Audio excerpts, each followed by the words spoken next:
estas presentaciones vamos a revisar un poco lo que es el concepto de medición, ¿sí? En alta luz.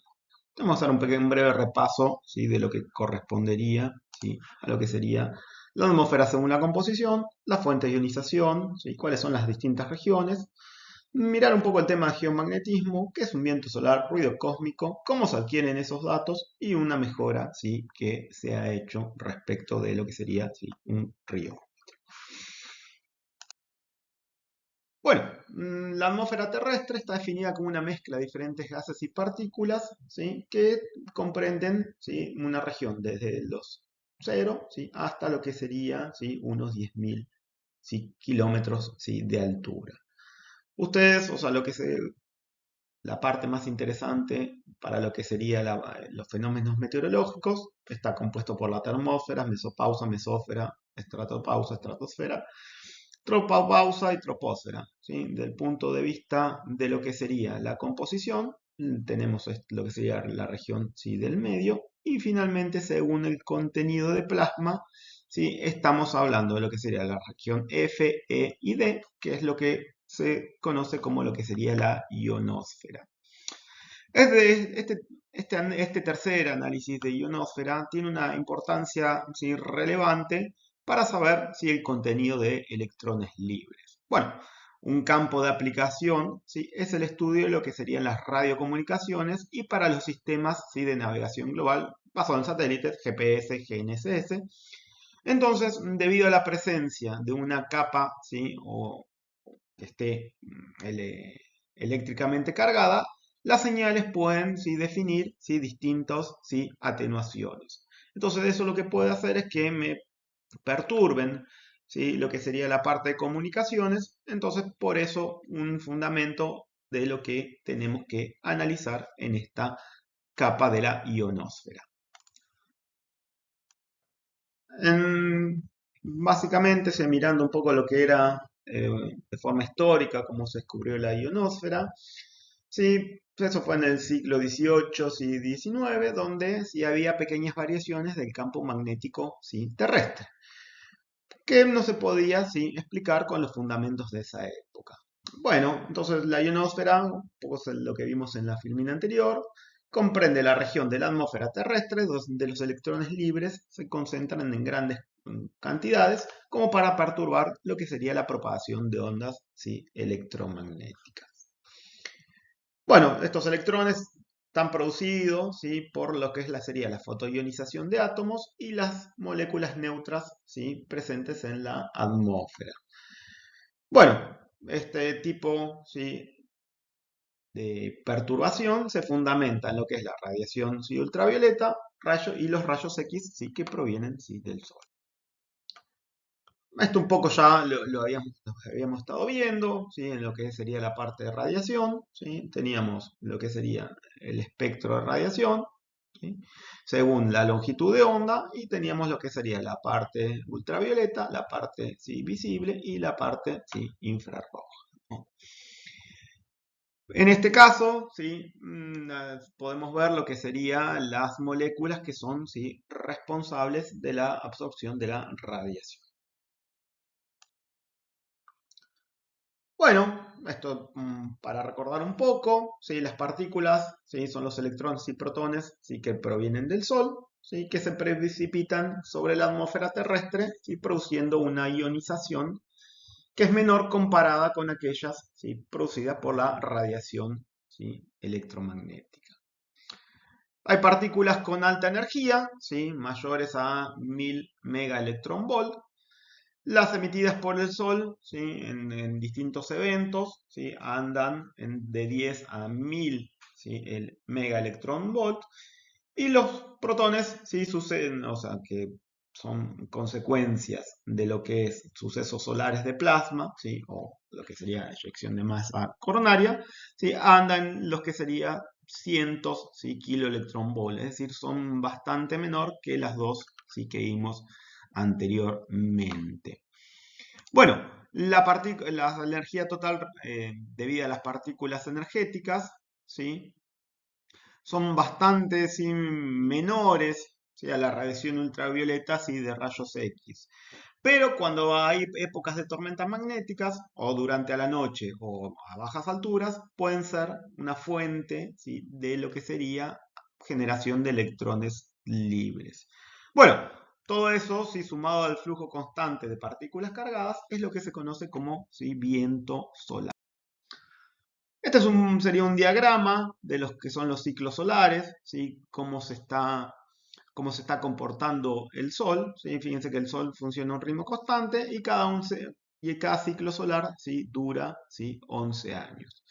Entonces, quiere decir que en cada uno, ¿sí?, de estos periodos, ¿sí?, estamos en mínimos solares, por ejemplo 2010 y 2020, y en máximos solares, ¿sí?, por ejemplo 2014, ¿sí?, eso sería una condición de mayor, ¿sí?, actividad solar. Bueno, estaríamos 2020, 2021, 2022, 2023. No estamos cerca, ¿sí?, de lo que sería un máximo solar aún. Probablemente el año que viene y el próximo sean los momentos que mayor, ¿sí?, actividad tengamos.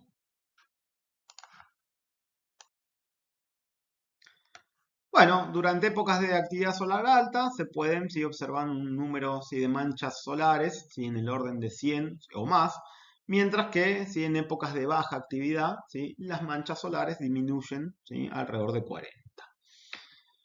Bueno, acá en este gráfico, ¿sí?, hay tres manchas solares, cuatro manchas solares, o sea, tres de importancia y algunas que otras, ¿sí?, de menor importancia, y que, ¿sí?, se observan regiones, corresponden a las regiones que son oscuras y son producidas, ¿sí?, interacciones, ¿sí?, que ocurren, ¿sí?, con el campo magnético solar, ¿sí?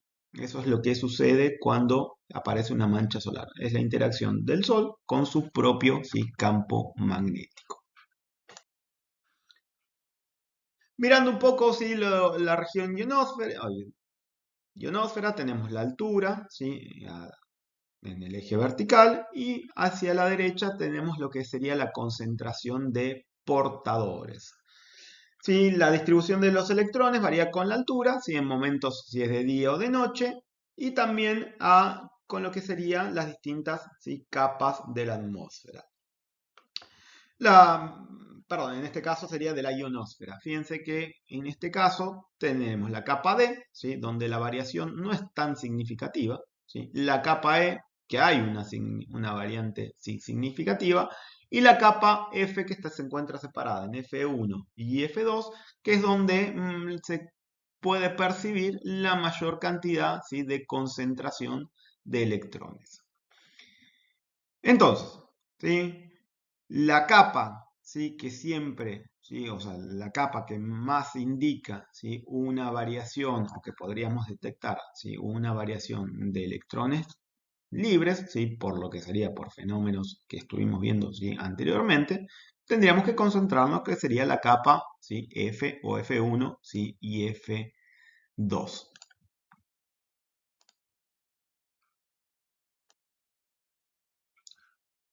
Bueno, capa F, ¿sí?, las anomalías que tienen lugar en la capa F2 son mucho más marcadas, ¿sí?, durante las tormentas, ¿sí?, magnéticas.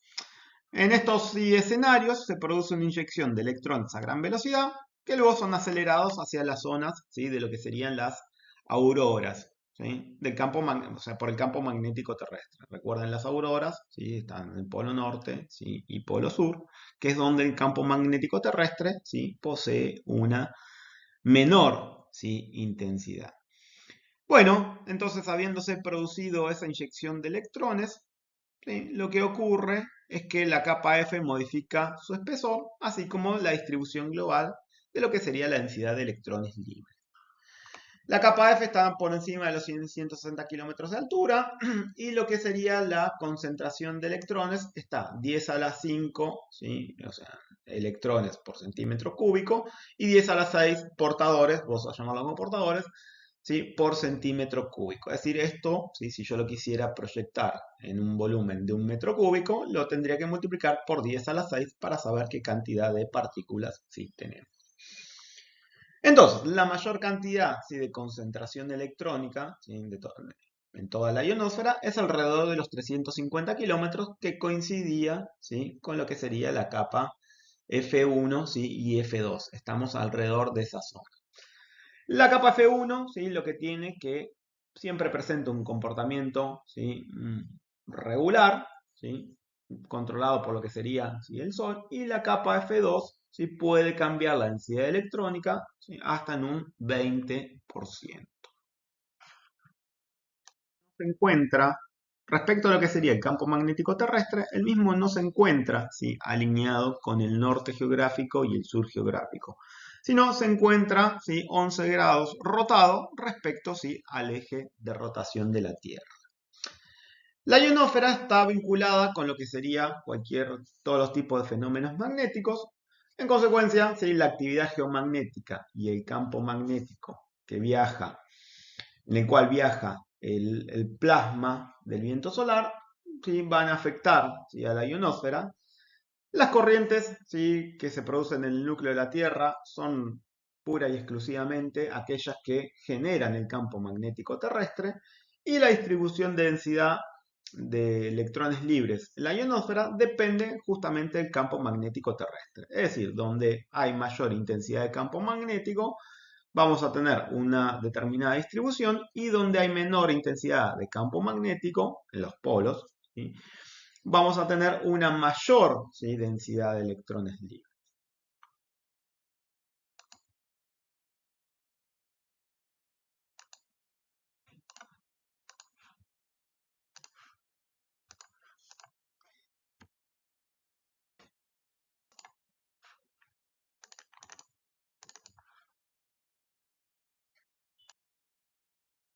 Lo que les había comentado anteriormente, si tenemos lo que sería así el viento solar. Fíjense que en este caso, ¿sí?, en esta imagen, ¿sí?, podemos ver lo que sería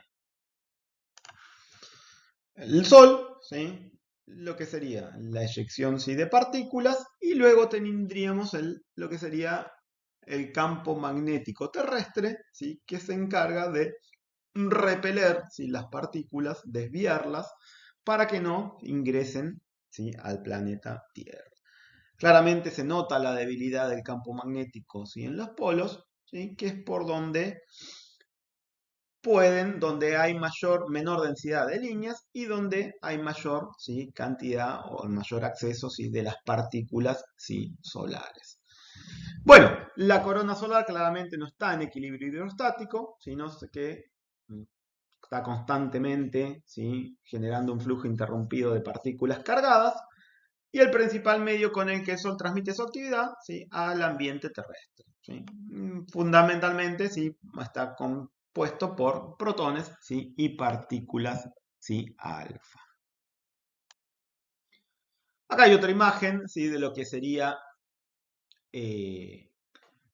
la eyección, ¿sí?, de viento solar, ¿sí?, o la composición de viento solar, y tendríamos lo que sería la forma que se repelen las partículas, un poco, ¿sí?, repele la magnetosfera, ¿sí?, pero hay partículas de viento solar, ¿sí?, que ingresan a lo que sería la ionosfera y precipitan, ¿sí?, con lo que serían las auroras, ¿sí?, tanto del polo norte, ¿sí?, como, ¿sí?, del polo sur.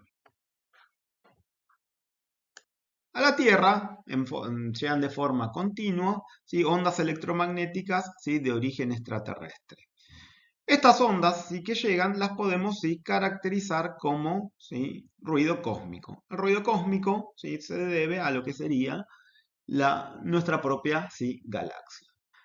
Cuando uno trabaja con radiofrecuencias, ¿sí?, altas frecuencias, muy altas frecuencias, ¿sí?, las fuentes de ruidos cósmicos pueden llegar a perturbar, ¿sí?, la forma de trabajo. Por ejemplo, en este caso, fíjense que tenemos satélites, ¿sí?, aviones, sistema de comunicación, lo que es la parte de transmisión eléctrica, todas, ¿sí?, pueden ser afectadas por lo que sería, ¿sí?, el ruido cósmico.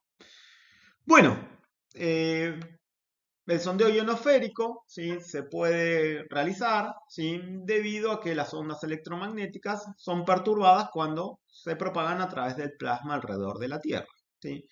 Una onda electromagnética de una determinada frecuencia, ¿sí? Se encuentra, al encontrarse con, con el determinado plasma en la ionosfera, produce, ¿sí? Un índice de refracción donde, ¿sí? Fp es la frecuencia del plasma y F es la frecuencia en la cual nosotros estamos trabajando. Bueno, ¿qué pasa si una onda electromagnética que arriba a la Tierra, ¿sí? Que es de origen extraterrestre, va a tener lo que sería una frecuencia superior, ¿sí? A la del plasma? Entonces, eso sí lo podemos determinar como, ¿sí? Ruido cósmico. Como, ¿sí? Durante el día, ¿sí? Estos fenómenos de absorción, ¿sí? O de ruido cósmico se van repitiendo, o sea, cada 24 horas siderias, una hora, o sea, 24 horas siderias se refiere al tiempo que tarda la Tierra, ¿sí? En realizar un giro completo sobre su eje, que son 4 minutos menos, ¿sí? A lo que sería el reloj solar. Entonces, esa curva, ¿sí? Se va repitiendo todos los días, ¿sí? Cada, ¿sí? 24 horas. Bueno, el ruido cósmico galáctico, ¿sí? Son aquellas partículas subatómicas que proceden del espacio exterior, cuya energía, ¿sí? Debido a su gran velocidad, es muy elevada. Entonces, y sabemos que la velocidad, ¿sí? De propagación de estos rayos cósmicos galácticos es muy similar a lo que sería la velocidad de la luz. Bueno, el momento que se descubrieron fue cuando se comprobó la conductividad eléctrica, ¿sí? De la atmósfera terrestre.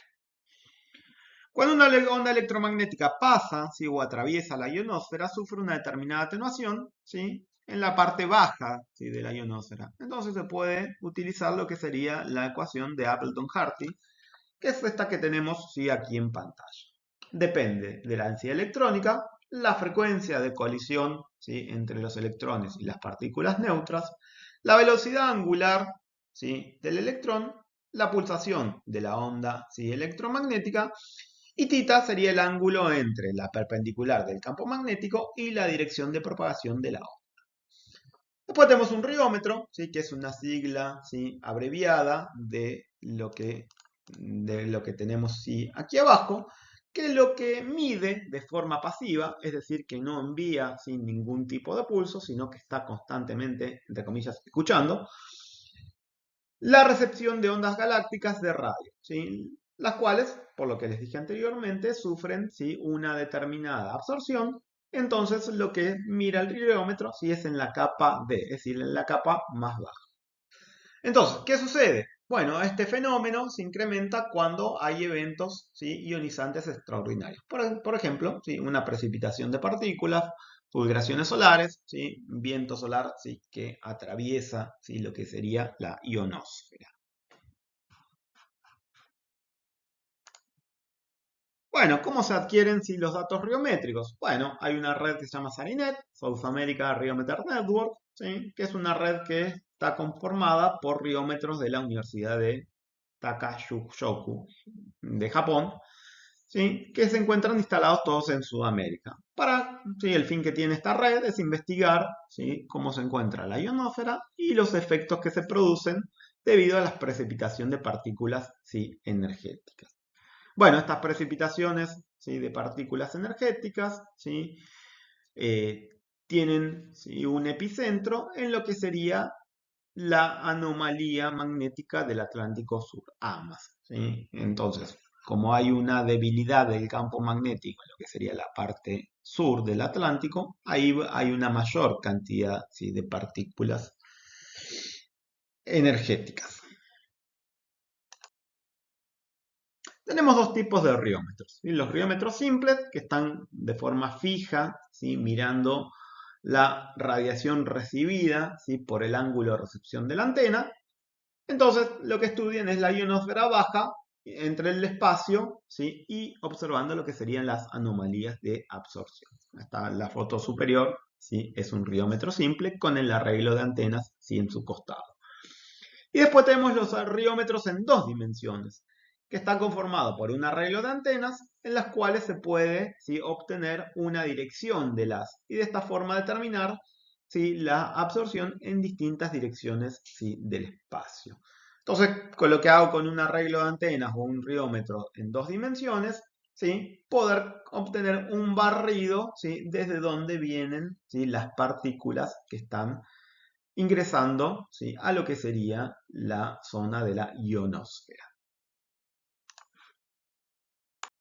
Bueno, para poder adquirir los datos riométricos, ¿sí? Acá se encuentra el riómetro, el arreglo, ¿sí? De antenas, ¿sí? De un lado y del otro del riómetro, que básicamente de forma esquemática, ¿sí? Tenemos un combinador que sirve para recibir los, o para captar, ¿sí? Las señales que recibe la antena, y aquí tenemos, ¿sí? El plano de cómo debe ser, ¿sí? Instalado el riómetro. Este es un predio, ¿sí? En las acacias, ¿sí? Acá están los integrantes, ¿sí? O los interesados en recibir los datos, ¿sí? Riométricos. Bueno, ¿cómo se debe instalar un riómetro? Bueno, tiene que buscarse un lugar especial en donde las perturbaciones electromagnéticas sean las mínimas, es decir, no puede haber ni red Wi-Fi, ¿sí? Ni red de GPS, ni redes, ¿sí? De alta tensión, ¿sí? Ni ondas de radio, entonces tiene que ser un lugar limpio desde el punto de vista, ¿sí? De las señales electromagnéticas. Debe haber disponibilidad eléctrica para poder, ¿sí? Alimentar el riómetro, y para poder obtener mediciones confiables y demás, al menos debemos estar, ¿sí? Un mes mirando, ¿sí? O escuchando lo que sería la radiación, ¿sí? En ese punto. Antes se almacenaba todo en una PC, ¿sí? Y después, ¿sí? Todo eso, la idea, ¿sí? Fue cambiar, ¿sí? Eliminar la computadora, porque de una forma u otra la computadora también me produce ruido electromagnético. Entonces la idea fue que se adquieran los datos y se los pueda almacenar en una tarjeta así de memoria. Para ello, ¿sí?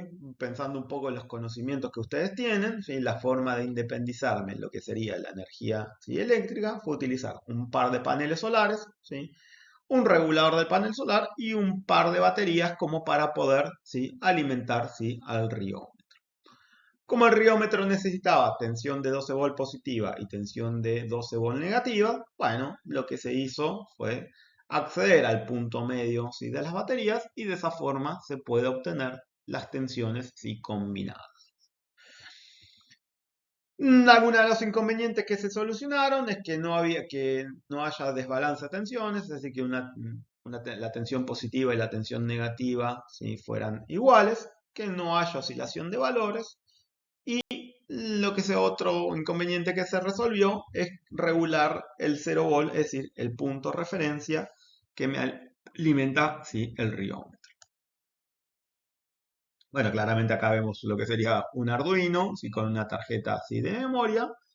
El código de programación, ¿sí? O parte del código de programación, y de esta forma yo ya pude, o se pudo, ¿sí? Reemplazar lo que sería la PC, o sea, la computadora, que lo único que hacía era adquirir los datos. Ahora directamente, ¿sí? Lo que se tiene es los datos, ¿sí? Almacenados en una tarjeta SD, y también se pueden, ¿sí? Transmitir, ¿sí? Por internet. Algunas de las pruebas, sí, que se hicieron, es decir, se le fueron dando distintos valores, ¿sí? O sea, con un generador de señal se hizo la prueba, ¿sí? Generando una señal equivalente a la que sería la onda electromagnética absorbida en la ionosfera, y se fue probando si el riómetro qué respuesta, ¿sí? Iba teniendo. Entonces, lo que se hizo, se miró la tensión que se almacenaba en la tarjeta SD, el dato almacenado en la tarjeta SD, respecto a la tensión medida, ¿sí? Con un voltímetro. En cuanto a eso, se encontró que el error porcentual, ¿sí? Estaba alrededor del 0,2% entre lo que medía el adquisidor de datos, lo que medía, ¿sí? El voltímetro, y de esa forma se obtuvo que se obtiene un error del 0,2%, lo que es una medida, ¿sí? Aceptable de error. Finalmente, ¿sí? Una vez que el sistema estaba operativo, ¿sí? Lo que se hizo es, o lo que se conforma, es la curva, ¿sí? De día quieto. La curva de día quieto, ¿sí? Es un método de medición, ¿sí? Que lo que va haciendo, ¿sí? Me permite detectar la absorción ionosférica y luego, ¿sí?, realizar una comparación, ¿sí?, entre ella y la que recibo. Es decir, la curva de día quieto yo la tengo que construir a lo largo, ¿sí?, de todo un mes como mínimo, y una vez que la construí, lo que voy haciendo, voy comparando, ¿sí?, los datos de un determinado día con la del día, ¿sí?, de curva quieto. De esa forma, yo puedo saber si hubo algún fenómeno que me aumentó o disminuyó la radiación respecto, ¿sí?, de un determinado, ¿sí?, promedio. Bueno, en estas filminas hemos, ¿sí?, visto cómo se mide la absorción, ¿sí?, en la ionosfera. Bueno, hay que tener en cuenta, sí, que es de vital importancia conocer ese valor, porque el valor de absorción me está indicando, ¿sí?, qué está pasando desde el punto de vista de la actividad de recombinación de portadores. Sabiendo eso, uno puede, ¿sí?, diagnosticar cómo está la actividad del Sol. Y también es de vital importancia, ¿sí?, tener en cuenta los puntos donde es más débil, ¿sí?, el campo magnético terrestre, que es donde ingresan mayor cantidad de partículas, que son justamente los polos norte y sur magnéticos. Piensen en un ejemplo simple, que no hay vuelos, ¿sí?, entre polos, por el simple hecho que un vuelo polar podría, ¿sí?, ser afectado por lo que sería la gran cantidad de partículas, ¿sí?, eléctricas, ya que la debilidad del campo magnético en los polos no las está repeliendo. Entonces, de esa forma, lo que se me estaría produciendo es una interferencia en las comunicaciones o en todos los equipos eléctricos, ¿sí?, o electrónicos.